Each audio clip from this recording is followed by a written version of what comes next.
லூக்கா எழுதின சுவிசேஷம் 15ஆம் அதிகாரம் 4வது வசனத்திலிருந்து நீங்க பாத்தீங்க அப்படின்னா, உங்களில் ஒரு மனுஷன் 100 ஆடுகளை அவருடைய பிரசங்கமே எப்படிதான் மாறுது.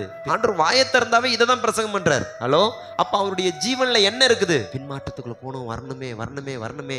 ஒருத்தன் ஒரே காரியத்தை சொல்லிட்டே இருப்பாங்க அப்படின்னா அவங்க மனசு ஃபுல்லா அதுதான் நிறைஞ்சிருக்குது. ஆமேனா? சபைக்கு வந்துட்டு வராம இருக்கிறவங்களை போய் கூப்பிடுங்க, சபைக்கு வந்துட்டு வராம இருக்கிறவங்களை போய் கூப்பிடுங்க. ஆண்டவர் சொல்றாரு, என்னை அறிந்து மாற்றத்துக்குள்ள போன ஆடுகளை தேடுவாயா? இப்ப ஆண்டோட பிரசங்கமே பண்றாங்க. பாரியா, ஒரு மனுஷன் 100 ஆடு இருக்குதா, அவைகளை ஒண்ணு காணாம போச்சு. மற்ற எல்லாத்தையும் அந்த மனுஷன் விட்டுட்டு அவன் போய் என்ன செய்யறான்? தேடி தேடி தேடி கண்டுபிடிச்ச பிறகு என்ன செய்யறான்?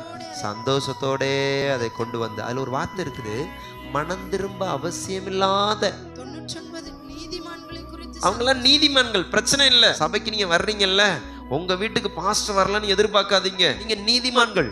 மனம் திரும்ப வேண்டிய ஆடுகள் உண்டு, அங்க ஓடுவோம்.